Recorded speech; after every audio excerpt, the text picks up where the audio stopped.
प्रियवर्ती उनके 2 पुत्र थे। उत्तानपाद के वंश में क्या हुआ? तो कहते उत्तानपाद, जिसका पैर समाज में ऊंचा वो है उत्तानपाद। उत्तानपाद राजा की पत्नी है सुनीति और एक है सुरुचि। हमारी और आपकी भी 2 पत्नियां हैं, एक है सुरुचि और एक है सुनीति।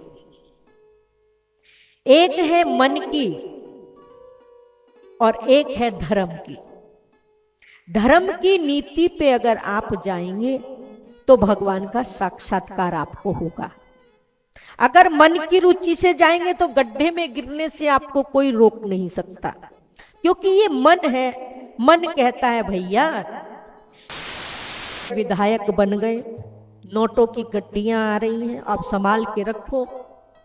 तो धर्म की नीति कहती है नहीं, ऐसा नहीं करना चाहिए, गरीबों का पैसा है, गरीबों में इसको लगाओ। धर्म की नीति ये कहती, मन की नीति, मन कहता है छोड़ो ना, फिर आगे मिले ना मिले, ये गद्दी मिले ना मिले, अब इकट्ठा कर लो, आगे काम आएगा। तो मन की रुचि से अगर आप जाएंगे तो आप पाप कर रहे हैं, इस पाप को भोगना पड़ेगा। धर्म की नीति से अगर जाएंगे तो धर्म क्या करेगा? परमात्मा का साक्षात्कार कराएगा। उत्तानपाद राजा की पत्नी है सुनीति। एक दिन सुदूर प्रांत में गए, वहां की राजा की बेटी को देखा, सुरुचि को, और उसके साथ विवाह कर लिया। और विवाह करके डोली में बिठा करके राजा उत्तानपाद लेकर के आ रहे थे। नगर में देखा तो महाराज खूब बैंड बाजे। राजा ने कहा हमने तो गुप्त रूप में विवाह किया, लोगों को कैसे पता चल गया? हमने तो गुप्त रूप में किया था। तो पूछ लिया किसी से, भैया ये काहे के बैंड बाजे बजा रहे? बोले महाराज बधाई हो, बधाई हो। किस बात की? बोले सुनीति गर्भवती है। राजा ने कहा अच्छा। सुरुचि डोली से नीचे उतरी, सुनीति ने उसका आरता उतारा, घर के अंदर प्रवेश कराया। सुरुचि ने कहा ये कौन है? बोले ये मेरी बड़ी पत्नी है सुनीति। बोले ये रहेगी तो हम नहीं रहेंगे, या तो इनको रखो या हमें रखो। राजा इतना नादान था, इतना आसक्त हो गया सुरुचि पे कि महाराज इसने सुनीति का त्याग कर दिया। लेकिन पत्नी ने अपने पति का त्याग नहीं किया। कुछ दूरी पर एक कुटिया बना ली और वहां पर रहती, संतों के यहां जाती, खूब सत्संग सुनती। एक दिन संतों ने कहा बेटी मांग, कुछ मन होता है तुझे देने को। सुनीति ने कहा बाबा मैं क्या मांगू, मेरे पास तो सब, अगर देना ही चाहते हो तो मुझे ये वरदान दो, मेरी सौत है ना जो सुरुचि, उसको पुत्र हो। संतों की आंखों में आंसू आ गए। जिस औरत ने इसको घर से बाहर निकाला उसकी कामना करती बेटी उसको भी पुत्र होगा और तुम्हें भी पुत्र होगा, ये हमारा आशीर्वाद है। लेकिन उसका पुत्र यशस्वी होगा, मनस्वी होगा, तपस्वी होगा। वो तेरा पुत्र मनस्वी तपस्वी होगा, ये हमारा आशीर्वाद है। आज सुरुचि वापस घर आई सुनीति, और सुनीति ने एक पुत्र को जन्म दिया जिसका नाम है ध्रुव। महाराज ध्रुव को जन्म दिया और उसकी सौत ने भी एक पुत्र को जन्म दिया जिसका नाम है उत्तम। बोलो राधे राधे। ध्रुव बड़े होने लगे, बच्चों के साथ खेलने के लिए जाते। बच्चे कहते ध्रुव तुम्हारे पिता कौन है, क्या नाम है तुम्हारे पिता का? ध्रुव अपनी माँ से पूछता माँ मेरे पिता कौन है?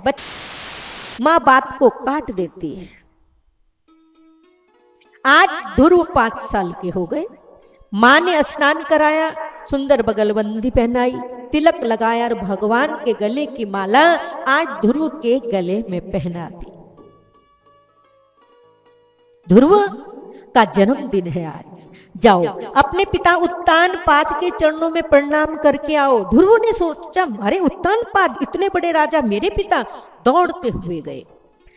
राजा उत्तानपाद सुरुचि के साथ में सिंहासन पर बैठे थे, उत्तम को गोद में लेकर के।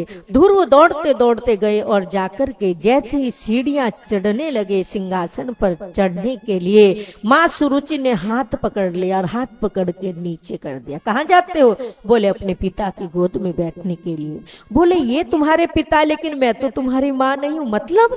बोले बालों सी बत नाम मन स्त्री का नूनम वेद भवान यस्य दुर्लभ्यर्थ मनोरथ। मैं तुम्हें क्या बताऊं बेटा, तुमने दूसरी माँ के गर्भ से जन्म लिया, मेरी जैसी माँ के गर्भ से जन्म लेते तब तुम इस गद्दी के अधिकारी बनते।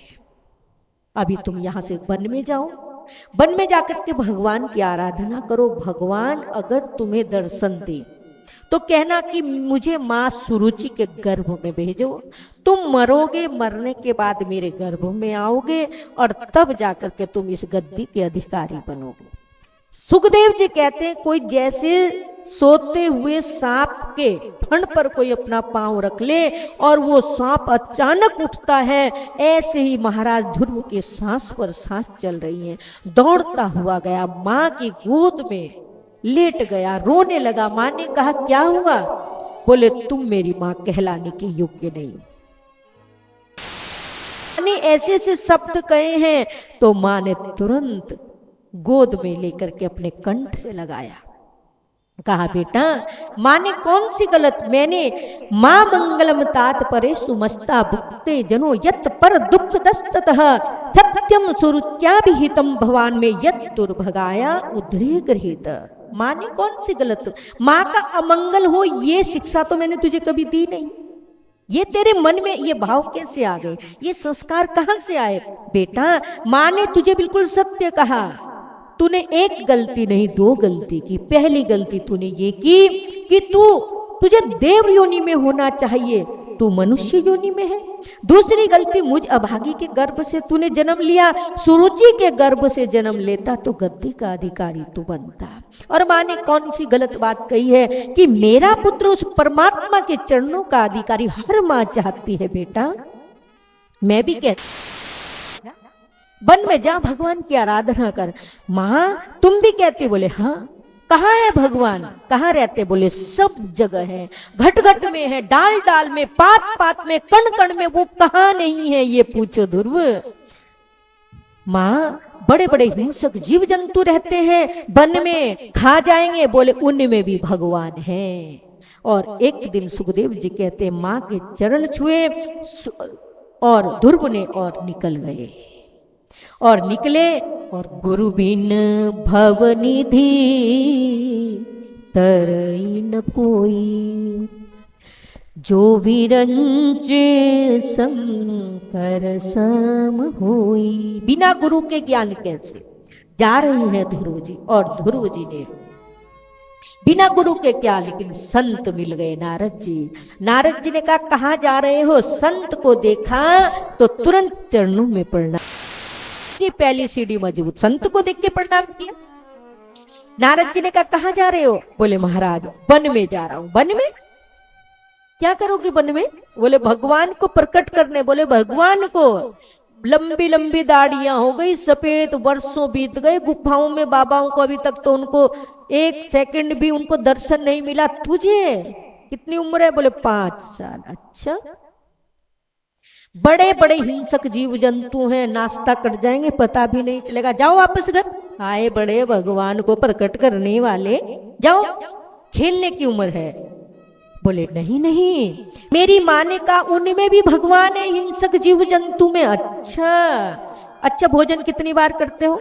बोले माँ अपनी गोद में बिठाती है और मुझे खिलाती, मुझे मालूम नहीं कितनी, हाँ 5-6 बार तुम्हें दिन भर में खा लेता हूँ।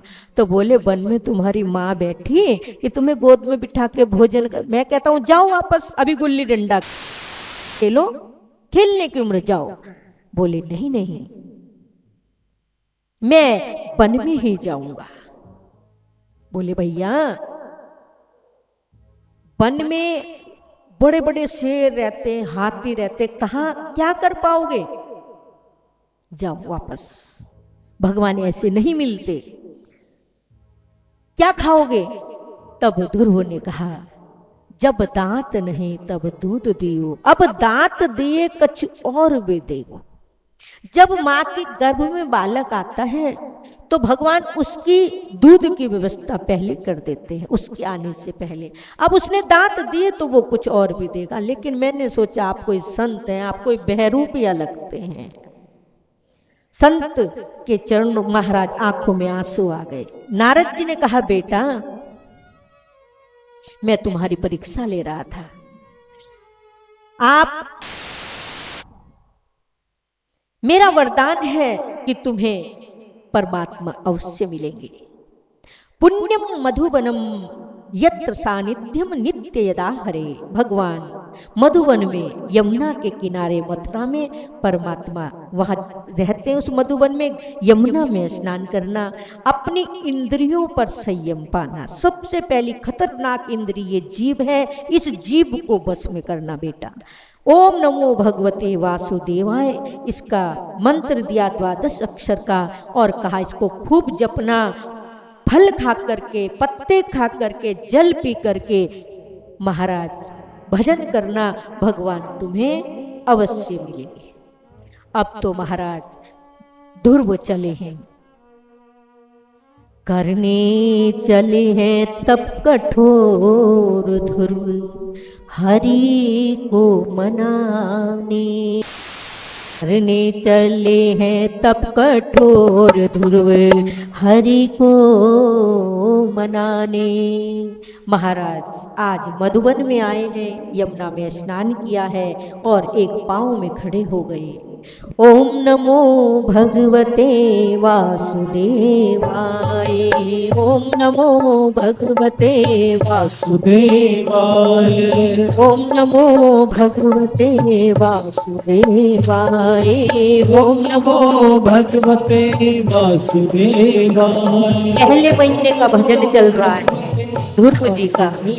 पहले महीने में निराक्रांते चिराक्रांते प्राप्ते कपित वदराशन आत्मवित्यनुसारेण मासम नृत्येण हरिम। पहले महीने का भजन चल रहा है, 3 दिन तक कुछ नहीं खाते और 3 पेड़ खा लेते, कैद का पेड़ खा लेते। दूसरे महीने का भजन चल रहा है, महाराज 6 दिन तक कुछ नहीं खाते और छठे दिन महाराज पत्ते तोड़ करके खा लेते। भगवते वासुदेवाय, ओम नमो भगवते वासुदेवाय, वासुदेवाय वासुदेवाय, ओम नमो भगवते वासुदेवाय। तीसरे महीने का भजन चला, 9 दिन तक कुछ नहीं खाते और 9वें दिन पानी पीते। चौथे महीने का भजन चला, 12 दिन तक कुछ नहीं खाते और 12वें दिन वायु का हवा को पी लेते। पंचमे मास्यनुप्राप्ते जित स्वासु निर्पात्मजं ध्यायन्तं पदे तस्थौ शिवाचलम्। का भजन चला तो महाराज सांसों को भी इन्होंने अपनी रोक ली। 5वें महीने में सांसों को रोक लिया और जैसे ही अपनी सांसों को रोका, समस्त संसार में जितने भी जीव जंतु थे, मनुष्य थे, देवी देवता थे, सबकी सांसें बंद हो गई। सब देवता घबराए और सब देवता भगवान नारायण की शरण में गए और कहा, प्रभु हमारी सांसें, हमें सांस लेने में बहुत परेशानी हो रही, कृपा करें, आप कृपा करें, ये आपकी सृष्टि में ये क्या हो रहा है। नैवं विदामो भगवन प्राण रोधम चराचरस्य खिल सत्वधाम विदेहि तन्नो विजिनादि मोक्षम प्राप्ता वयं त्वां शरणं शरण्यम। हे नाथ, आपकी प्रकृति में घटना घट रही है, हमें बहुत परेशानी हो रही है। भगवान ने कहा, चिंता मत करो, मेरा छोटा सा बालक ध्रुव अपनी तपस्या में लीन है, उसने अपनी सांसों को रोक लिया। अभी मैं मधुवन में ध्रुव के दर्शन करने जा रहा हूँ, ध्रुव को दर्शन देने नहीं, मैं ध्रुव को के दर्शन करने के लिए मधुवन में जा रहा हूँ। और यहाँ भगवान उन देवताओं के मध्य से अंतर ध्यान हुए और सीधे मधुबन में ध्रुव के सामने खड़े। ध्रुव आंखें बंद किए हुए, ध्रुव आंखें बंद की हुई है। ध्रुव उनके हृदय में भगवान नारायण की झांकी है, उसमें मन एकाग्र है। इतनी देर हो गई भगवान को सामने खड़े हैं। मुनि राम बहु भांति जगावा, मुनि राम बहु भांति जगावा, लागन ध्यान जनत सुख पावा, लागन ध्यान जनत सुख पावा। भगवान नारायण सामने खड़े, लेकिन अंदर हृदय में जो नारायण की झांकी है, मन एकाग्र है। भगवान ने जो अंदर की झांकी थी उसको तिरोहित कर दिया। जैसे ही तिरोहित किया, हटाई वो झांकी, तो छटपटा करके ध्रुव ने आंखें खोली, सामने भगवान नारायण। बल नारायण भगवान की। अब तो महाराज जैसे ही भगवान ने ध्रुव को देखा, ध्रुव ने भगवान को देखा, ध्रुव ने सोचा, अरे भगवान तो मेरे सामने, मैंने माँ से ये तो पूछना भूल गया कि अगर भगवान सामने आ तो कैसे स्तुति करूं, कैसे पूजा करूं, और इस जंगल में पूजा के लिए सामग्री भी कहां से लाऊं। भगवान सामने खड़े हैं, ध्रुव कुछ बोल, भगवान कुछ बोलते हैं। 1 मिनट हुई, 5 मिनट हो गई, भगवान हंसे तो ध्रुव भी हंसे। ध्रुव की हंसी को देख करके जितने देवता थे आकाश में वो भी हंसे। उनकी हंसी को देख करके महाराज, देवताओं की हंसी को देख करके सुखदेव जी भी हंसे। सुखदेव जी की हंसी को देख करके परीक्षित हंसे, और परीक्षित की हंसी को देख करके जितने भी संत जन वहां कथा श्रवण कर रहे थे वो ठाका मार करके हंसे। भगवान क्यों हंसे? भगवान इसलिए हंसे, भैया तेरे सामने खड़ा हूं, मांग कुछ। ध्रुव इसलिए हंसे कि जब मांगना ही नहीं आता तो क्या मांगू। देवता इसलिए हंसे कि अगर ध्रुव के बदले हमारी बारी होती तो अभी तक लंबी लिस्ट तैयार होती। भगवान ये चाहिए, ये चाहिए, ये चाहिए। सुखदेव जी इसलिए हंसे कि जब परमात्मा मिल गए, सामने खड़े, तो अब मांगने के लिए बाकी क्या है। अगर आपको भगवान सामने खड़े कहे कि बताओ क्या चाहिए तुझे, बताओ क्या मांगोगे। यही मांगोगे 10-20 करोड़ रुपए दे दो, 10-20 तोला सोना दे दो, फैक्ट्रियां बनवा दो, कोट, यही मांगेंगे ना हम लोग। बोलो आप, कौन कौन मांगेगा? हाथ खड़ा करना। कोई नहीं मांगेगा। भगवान जब सामने खड़े हैं तो अब मांगने के लिए शेष क्या बचा? दूर महाराज सुखदेव जी इसलिए हंसे, और वहां जितने भी बैठे थे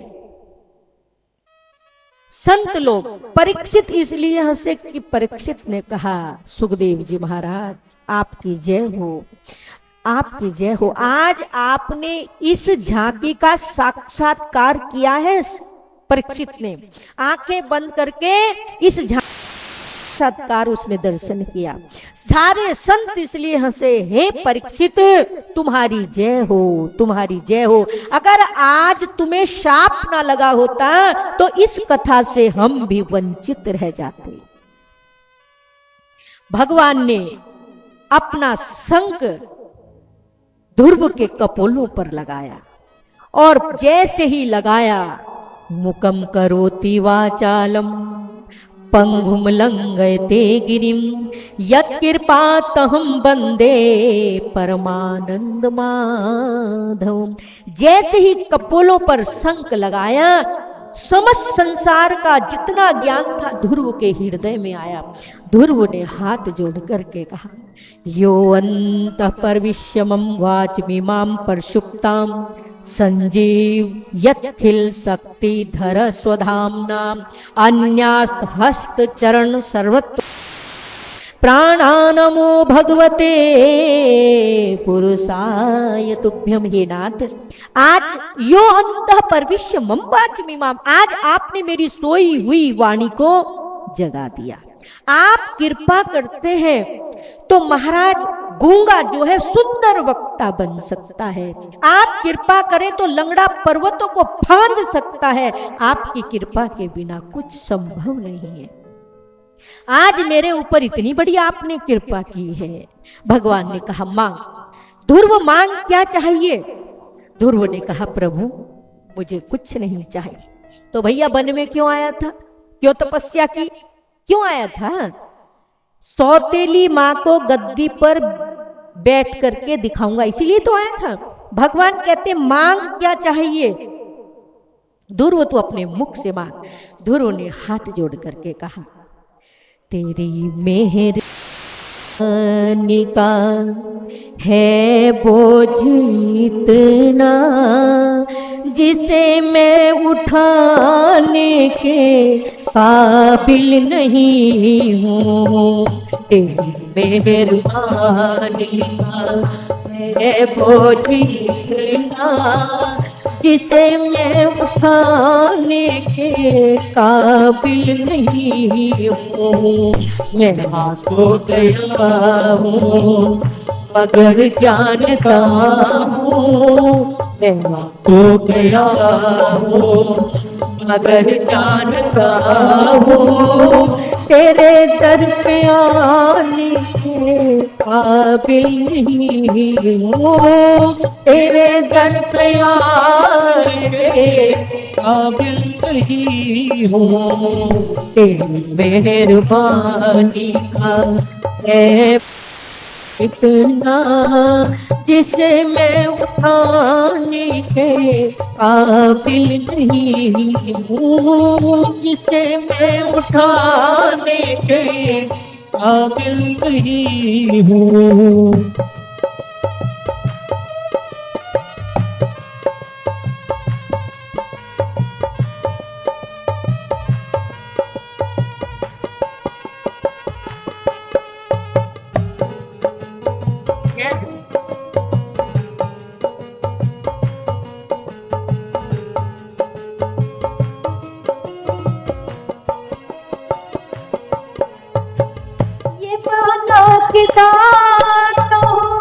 तुम कुल जहां के, ये माना के दाता हो तुम कुल जहां के, मगर कैसे झोली मगर कैसे झोली फैलाओ मिलागे। जो पहले दिया है वो कुछ कम नहीं है, जो पहले दिया है वो कुछ कम नहीं है। उसी को निभाने के काबिल नहीं हूँ, उसी को निभाने के काबिल नहीं हूँ।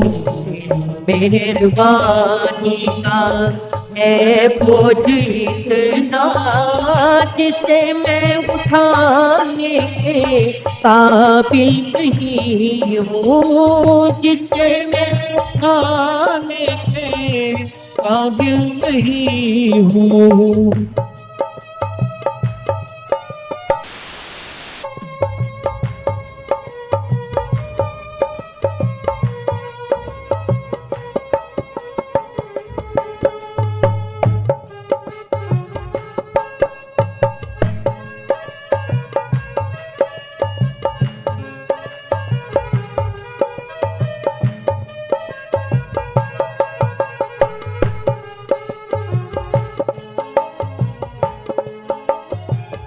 जवानी की चाहत में खुद को मिटाया, जवानी की चाहत में खुद को मिटाया।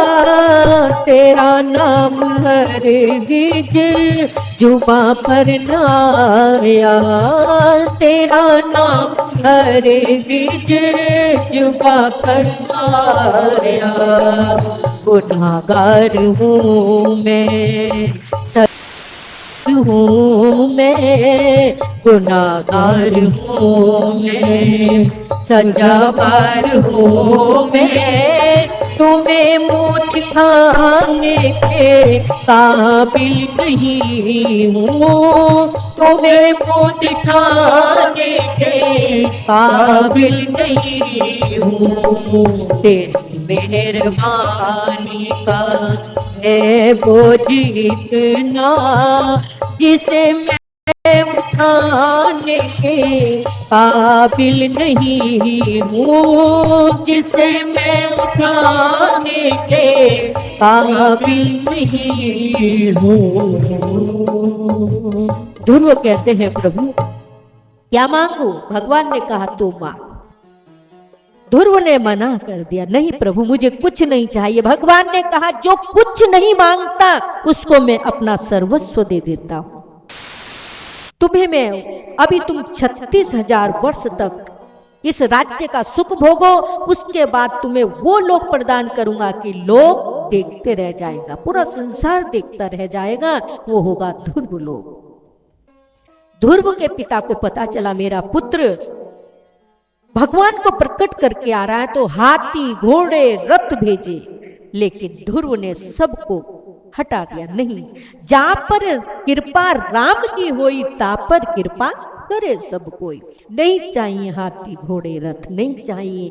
जाकर के ध्रुव ने अपनी सबसे पहले सौतेली माँ के चरणों में प्रणाम किया और कहा माँ अगर आज तुम मुझे इतने कटु वचन नहीं कहती तो शायद भगवान का साक्षात्कार नहीं हो पाता। फिर अपने पिता के चरणों में प्रणाम किया और कहा पिताजी अगर आपकी इतनी आसक्ति माँ के प्रति नहीं होती तो शायद आप मुझे नहीं भेजते। फिर अपनी माँ प्रणाम किया और कहा माँ तुम जैसी माँ तो हर किसी को मिले। उत्तानपाद ध्रुव को गद्दी पर बिठाया और वहां से सीधे वन में चले गए। सुखदेव जी कहते हैं राजन इनका जो भाई था उत्तम, सौतेली माँ का पुत्र, उसने एक दिन कुबेर के वक्षस्थली को तोड़ा। यक्षों ने मना किया, नहीं माना तो यक्षों के द्वारा इसकी मृत्यु हो गई। जब ध्रुव को पता चला तो वो अक्षिणी सेना लेकर के गए। तब मनु महाराज ने मना किया, नहीं बेटा एक उद्दंड भाई के लिए तुम ये क्या करने जा रहे हो। यहां प्रश्न उठता है कि जब ध्रुव को भगवान के दर्शन हो गए तो ध्रुव ने ऐसा क्यों किया कि सेना लेकर के मारने के लिए यक्षों को गए। बोले भगवान के दर्शन तो उसे हुए ध्रुव को, लेकिन सत्संग उसके जीवन में नहीं हुआ, सत्संग की कमी रही। और जब तक सत्संग नहीं सुनोगे, कथा नहीं सुनोगे तो परमात्मा कैसे जाना। कौन राम है, कौन लक्ष्मण है, कौन बांके बिहारी है, कौन राधा है, कौन कृष्ण है, कौन रुक्मणी, कैसे जानो। तो महाराज फिर मनु महाराज ने मना किया। फिर ध्रुव का विवाह हुआ, इनके पुत्र हुए उत्कल, और उत्कल को गद्दी पर बिठाया और ये वन में आ गए। वन में भजन करने लगे और भजन करते करते एक दिन विमान आया। बोलो राधे राधे। विमान आया, पार्षदों ने कहा आइए आपके लिए विमान आया। ध्रुव उस विमान पर बैठने के लिए जैसे ही तैयार हुए, पांव ऊपर ही उठाया था कि एक सुंदर सी देवी वहां आ गई। ध्रुव ने कहा आप कौन हैं। बोले महाराज मैं इस लोक की मालकिन हूं, आप स्वर्ग में जाओ, वैकुंठ में जाओ, नरक में जाओ, मुझे कोई लेना देना नहीं, लेकिन पहले मुझे स्वीकार करना पड़ेगा। मेरा नाम है मृत्यु देवी, मैं यहाँ मालकिन हूं, इसलिए इसको क्या कहते हैं, मृत्यु लोक कहते हैं। मुझे स्वीकार कीजिए। मृत्यु और मूर्धनम पदम दत्वा आरुरोहात बुधम ग्रहम। महाराज मृत्यु देवी के सिर पर पांव रख करके ध्रुव जी उस विमान पर आरूढ़ हुए। विमान चलने लगा। ध्रुव ने कहा अरे रुको रुको, मेरी माँ नीचे रह गई। पार्षदों ने कहा नहीं, जिस माँ ने आप जैसे बेटे को जन्म दिया वो माँ पीछे कैसे रह सकती। देखो सामने माँ का विमान जा रहा है। महाराज सुखदेव जी कहते हैं कि ध्रुव के पुत्र उत्कल हुए, उत्कल के वंश में अंग हुए, अंग के हुए वेद इतना दुष्ट था कि इसकी दुष्टता की वजह से उसका पिता अंग कहीं चला गया। बहुत ढूंढा नहीं मिला, तो इसके पुत्र को वेन को गद्दी पर बिठाया। गद्दी पर बैठते ही इसने पूजा पाठ सब बंद करवा दिया।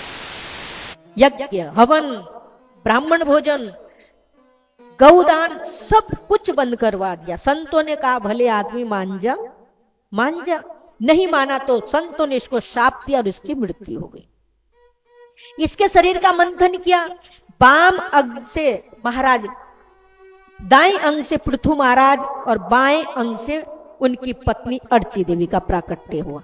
बोल पृथु महाराज की पृथु महाराज ने देखा कि लोग 5 किलो अन्न बोते हैं तो उनको 1 किलो भी वापस पृथ्वी माता नहीं देती। क्रोध में आकर के हाथ में धनुष बाण लिया और पृथ्वी को मारने के लिए पृथु महाराज तैयार हुए। पृथ्वी गाय का रूप धारण करके बोली, मुझे क्यों मारते हो? तुम्हारे पिता अंग ने इतना दुष्कर्म किया कि फिर प्रकृति का उस पर कुप्रभाव पड़ा। फिर प्रकृति चाहे राजा हो चाहे रंक हो सबको दंड देती है। करे बोले सत्कर्म करो। महाराज सत्कर्म करने के लिए कहा। पृथु महाराज ने सब जगह ढिंडोरा पिटवाया, सत्कर्म करो सत्कर्म करो। लोगों ने खूब पूजा पाठ की और यहाँ पृथु महाराज ने संकल्प किया 100 अश्वमेध यज्ञ में करूंगा। अब 100 अश्वमेध यज्ञ का संकल्प लिया। 99 यज्ञ चल रहा था, घोड़ा चुरा करके इंद्र ले गया। जब आप बहुत पूजा पाठ करते हो ना अगर, तो सबसे ज्यादा इंद्र परेशान होता है। महाराज सबसे ज्यादा, मेरे गुरुजी थे लक्ष्मण शरणदास जी, साकेतवासी हैं, तो वो मेरे पास 18 दिन हरिद्वार में रहे गंगा के तट पर, और उन्होंने यज्ञ किया, अनुष्ठान में थे, मौन रहते थे ज्यादा। तो महाराज वहां पर जब उन्होंने अनुष्ठान किया, इतने सांप काले पीले देखे हम परेशान घबरा गए कि भाई। तो हमारे गुरुजी ने कहा, बेटा लिख करके दिया कि ये सब इंद्र के गण हैं, ये मेरा कुछ नहीं बिगाड़े। तो जब ज्यादा पूजा पाठ करते हैं तो इंद्र परेशान होता है। पृथु महाराज ने कहा, इंद्र तेरी गद्दी हमें नहीं चाहिए भैया। 99 यज्ञ की अंतिम आहुति दी, भगवान नारायण प्रकट हो गए। भगवान नारायण ने कहा, मांगो क्या चाहिए। पृथु ने कहा कि महाराज मेरे पास सब कुछ है, अगर आप देना ही चाहते हैं तो इन दो कानों में 10,000 कान की शक्ति दे दो। कह रहे हैं 2 कानों में 10,000 कानों की शक्ति? बोले हाँ।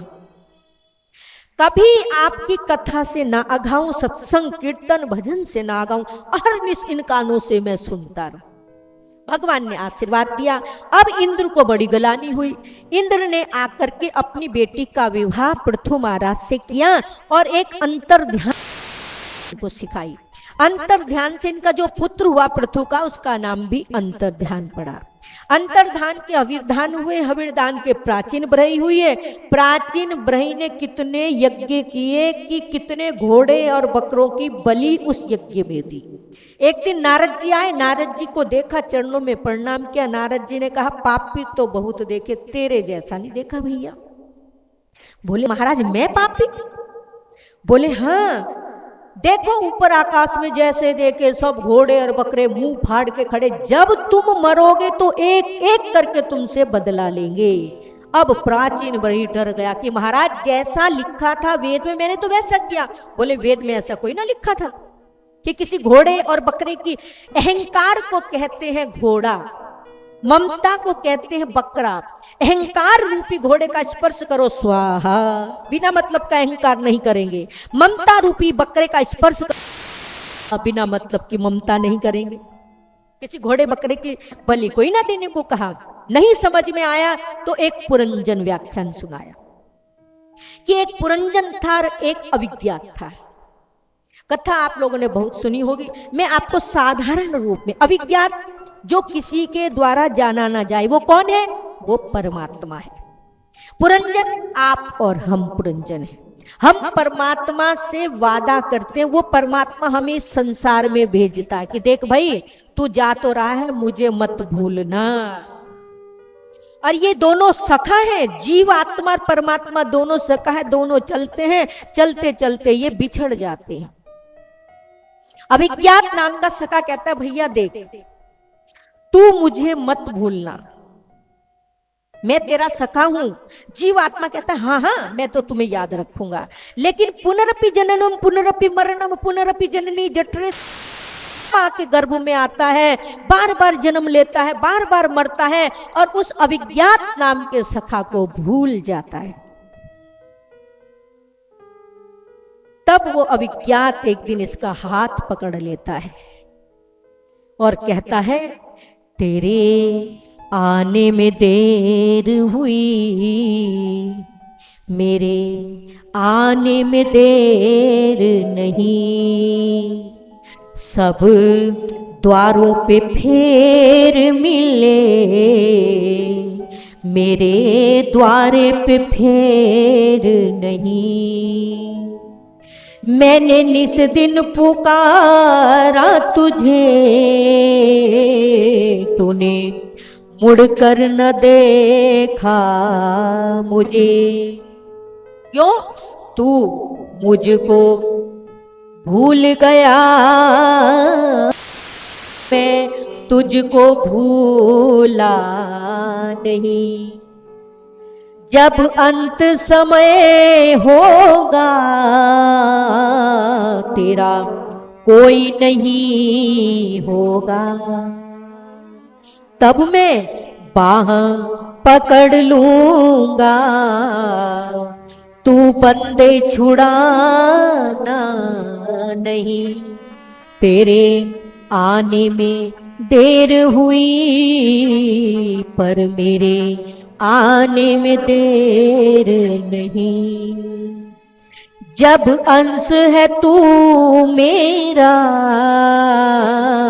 फिर क्यों ना रहे ख्याल तेरा।